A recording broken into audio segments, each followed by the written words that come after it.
Phone banking is one of my least favorite things to do. I'm an introvert and a millennial, so talking on the phone can feel excruciating even under the best circumstances.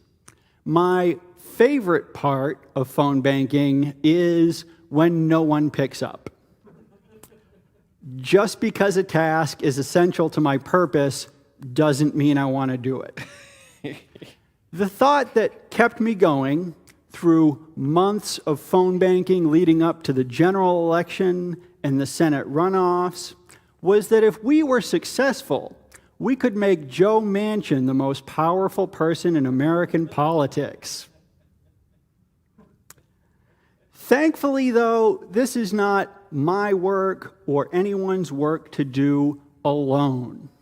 As we heard in this morning's reading, the strongest trees are interconnected. Nicole Presley, our national UU the Vote organizer, got me to take my first steps. Nicole lives in Georgia, and she and I worked together at UUCA in 2017 and 2018. Nicole is an ambitious and visionary organizer and was named one of the Center for American Progress's Faith Leaders to Watch in 2020. On one of our UU the Vote Zoom calls leading up to General Assembly, she told us that the goal was to make 100,000 calls during GA. I thought this sounded ambitious, but not only did we smash through that goal, we nearly doubled it. All told, in the lead up to the general election, UU the Vote made over 3 million calls to potential voters in key swing states. 3 million calls by an organization that barely existed this time last year.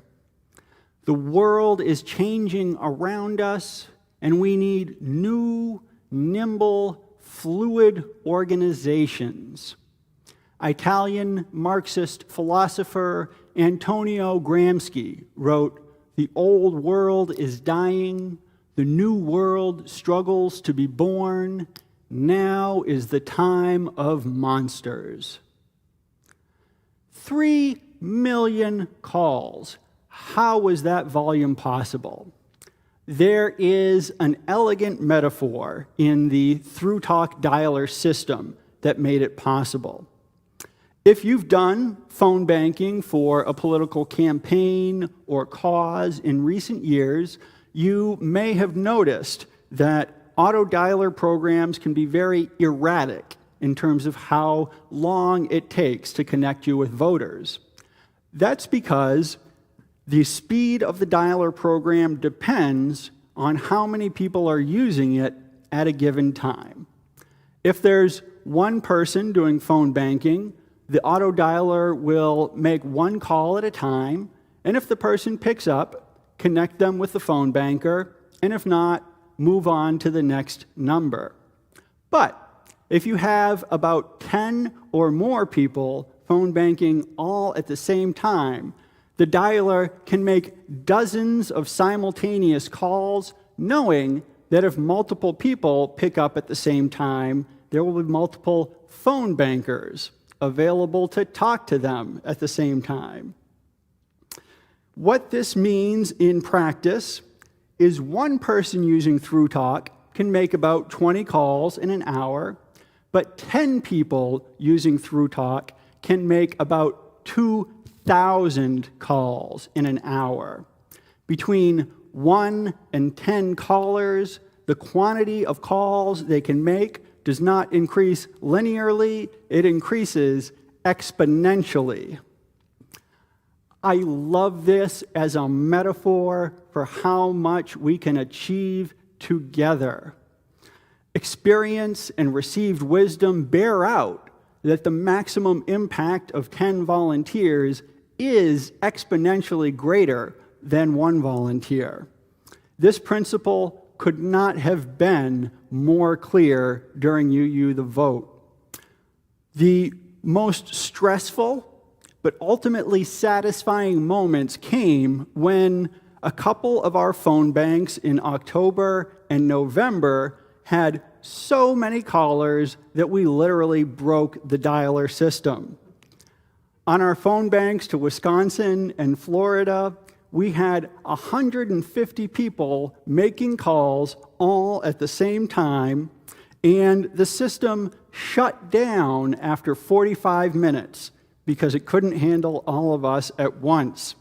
We still made over 20,000 calls on those nights. Our confusion and disappointment at not being able to continue quickly turned to pride and celebration on those occasions.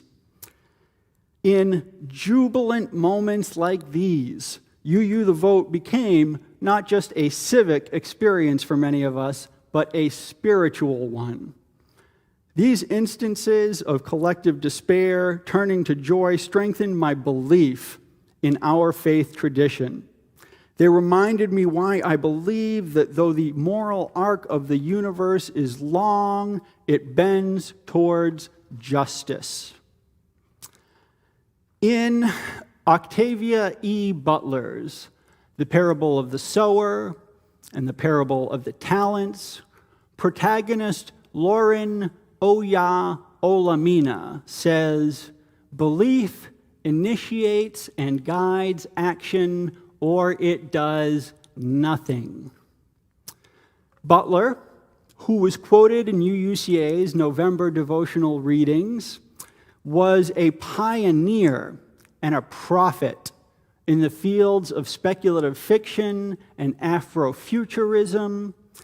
Though she wrote the books I mentioned in the 1990s, they correctly anticipated the rise of violent authoritarianism in early 21st century America. As I watch our country devolve into conspiracy mongering and militia violence, I recall Butler's predictive and prophetic words. I recall her analysis that neoliberal capitalism is an unsustainable form of government and economy, and what we believe must lead us to stand up against the harm and trauma that it causes. Belief initiates and guides action, or it does nothing. Our belief in democracy matters. Over the last year, it has become increasingly clear that there are a finite and shrinking number of barriers between our current society and one governed by violent authoritarianism. Democracy is both a bulwark in and of itself and a meeting place for those who envision a just and equitable future. Nicole Presley describes how organizing can be such a meeting place, how electoral organizing can be such a meeting place, writing, quote, "Voting is one of many political acts that create change. However, the organizing and relationship building we do in the course of electoral work is the site of the necessary ideological and spiritual transformation that allows us to imagine and call forth a new world together.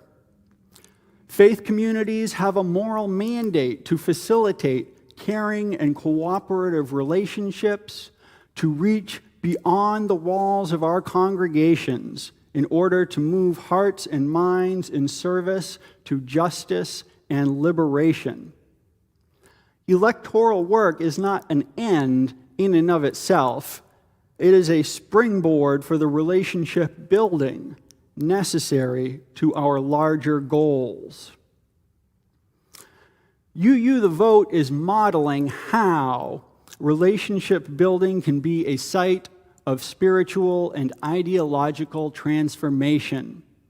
We co-sponsored events with New Georgia Project, Georgia Equality, Florida Rights Restoration Coalition, New Florida Majority, Black Lives Matter, CASA, Reclaim Our Vote, the Poor People's Campaign, Election Defenders, a certain very committed congregation in Atlanta, Georgia, and a dozen UU state action networks, just to name a few.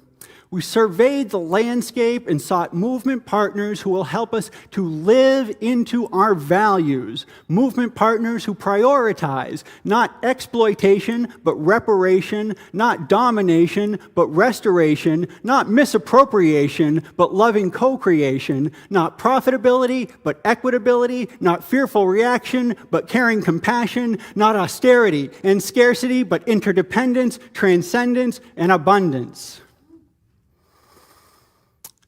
We sought those movement partners, and we boosted our reputation for showing up.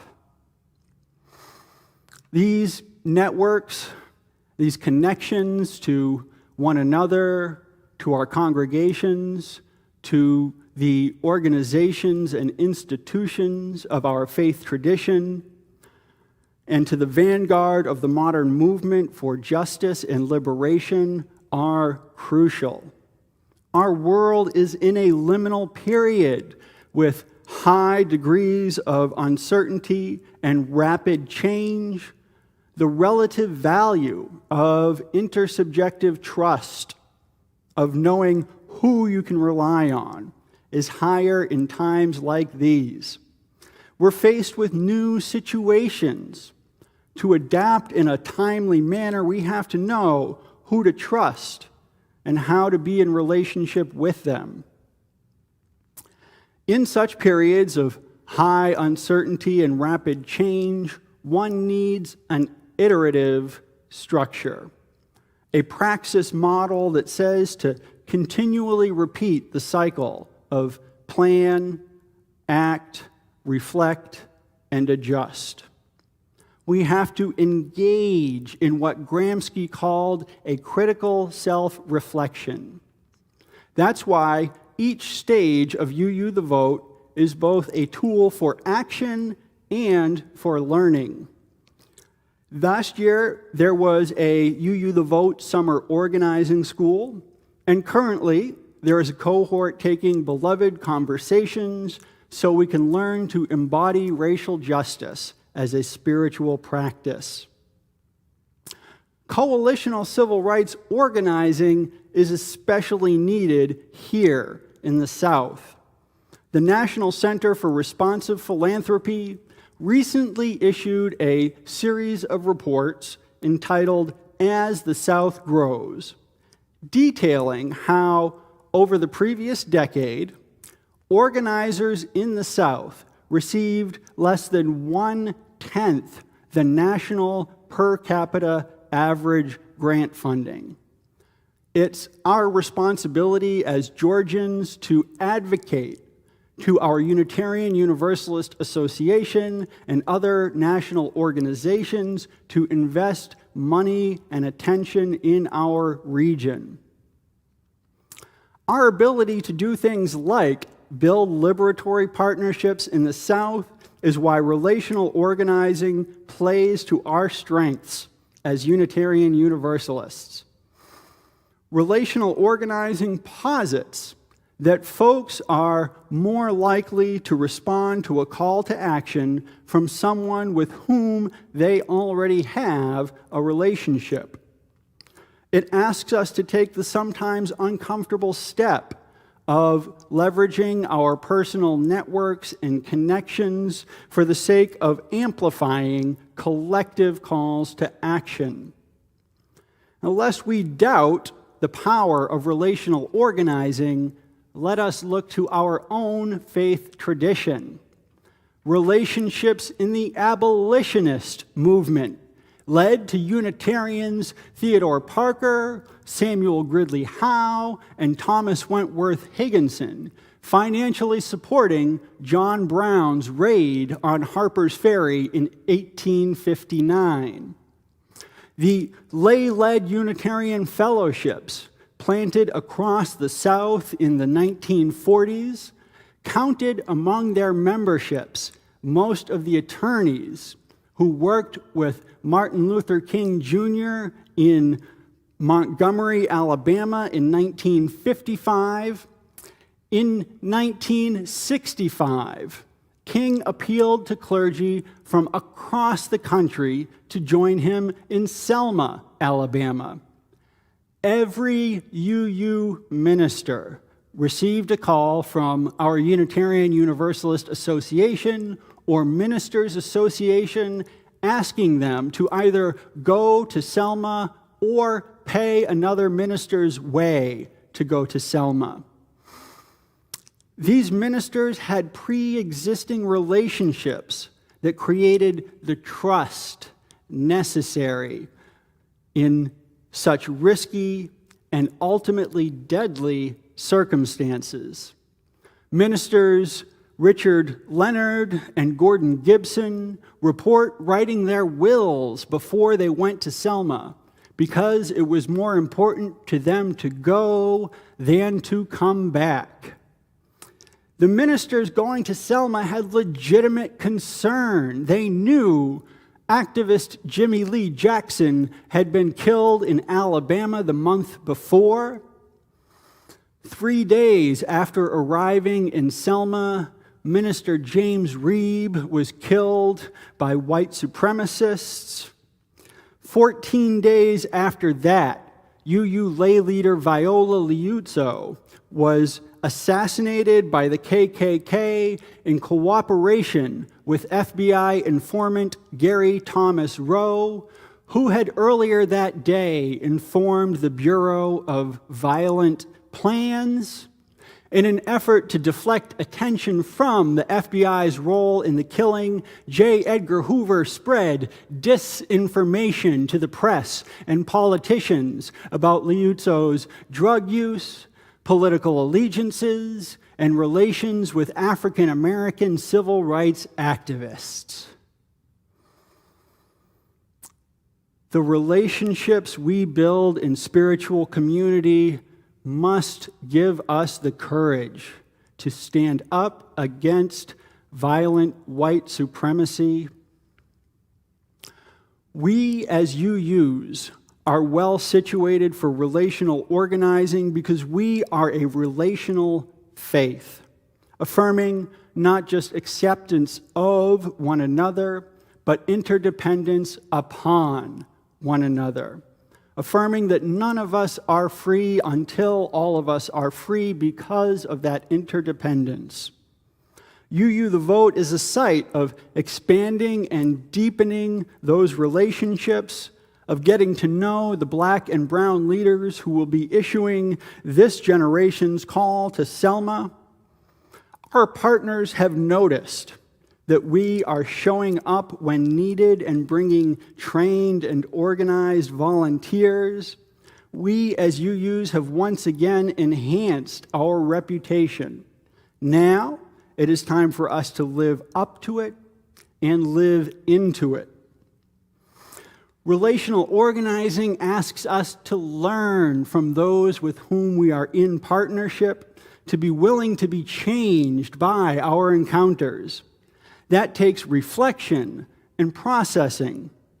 One of the tools of authoritarianism is to set so many metaphorical fires that it feels like there isn't time to learn and organize. We have to engage in a critical self-reflection, taking time to deepen in this work intellectually, spiritually, relationally, is an act of rebellion, a tiny revolution, if you will, a transformation that allows us to imagine and call forth a new world together. The old world is dying, the new world struggles to be born, and y'all, we are building that new world, and we are building it in a way that prioritizes not perfectionism, but connectionism, not urgency, but diversity, not defensiveness, but inventiveness, not power hoarding, but mutually supporting, not individualism, but mutualism. May it be so, and may we be the ones to make it so.